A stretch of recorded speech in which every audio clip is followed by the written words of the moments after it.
Just listen. No pausing, no repeating, no studying.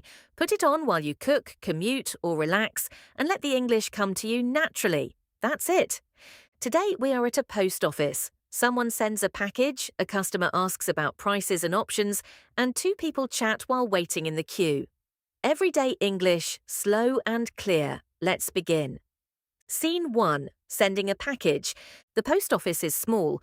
There are two windows. One is open. A man in a blue shirt is working behind the glass. His name is Pete. There are 5 people in the queue. It moves slowly, but it moves. A woman reaches the front. She puts a brown box on the counter. It is not very big. About the size of a shoebox. "Good morning," Pete says. "Good morning," the woman says. "I need to send this to my sister. She lives in Scotland." Pete picks up the box. He puts it on a small scale. He looks at the number. It is just under 1 kilogram. "Okay," he says. "Would you like standard delivery or tracked delivery?" "What is the difference?" the woman asks. Pete explains. Standard delivery takes 3 to 5 days. It costs £4.50. Tracked delivery takes 2 to 3 days. You get a number and you can follow the package online. That one costs £6, the woman thinks. "I am not in a hurry," she says. "Standard is fine," Pete nods.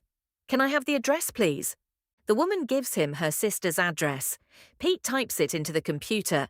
He prints a label and sticks it on the box. "That is £4.50, please." The woman pays with her card.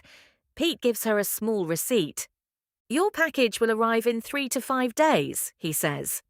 "Thank you," the woman says. She picks up her receipt and walks to the door.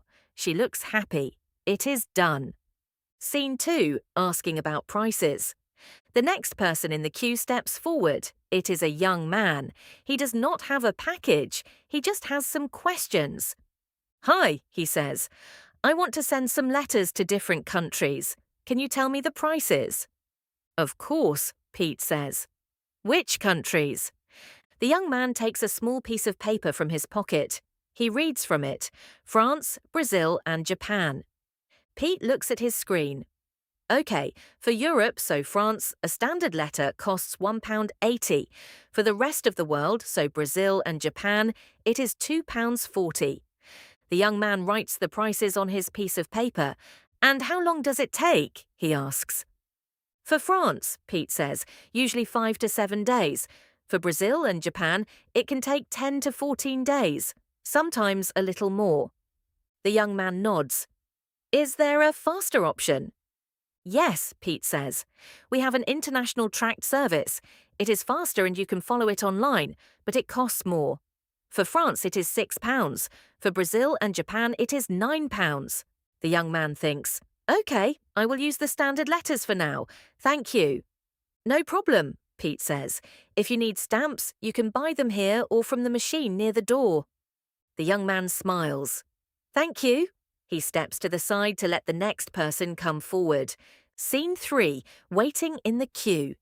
Near the back of the queue, 2 women are standing together. They do not know each other, but the queue is slow and they start to talk. "Is it always this busy?" the first woman asks. She is holding a small envelope. The second woman shakes her head. "Not always, but Fridays are usually busy. People send things before the weekend." "Ah," the first woman says. "I did not think of that." She looks at the queue in front of her. There are still 4 people. She sighs a little. "I just need to send 1 letter. I did not think it would take this long." The second woman smiles. "I know. I have been here 15 minutes already." She is holding 2 large envelopes. "I send documents for work every week. It is always the same." The first woman nods. "Do you work near here?" "Yes, just down the road," the second woman says. "And you?" "I live near here," the first woman says, "just around the corner. I do not usually come on Fridays. I will remember that for next time." They both laugh a little. The queue moves forward. 2 more people. They are getting closer. The second woman looks at the envelope in the first woman's hand. "Is it a birthday card?" she asks. The first woman smiles. "Yes, for my mother. She lives in another city. I always send her a card. I know I could send a message on the phone, but she likes getting things in the post. That is very sweet, the second woman says. The first woman shrugs. She is 75. She grew up with letters. It makes her happy. The queue moves again. Now they are at the front. Pete looks up. Next, please, he says. See you next time. Next episode, we are at an airport. Someone checks in for a flight, a passenger asks for help at the information desk, and two people talk while they wait at the gate. Same slow pace, same simple English. See you then.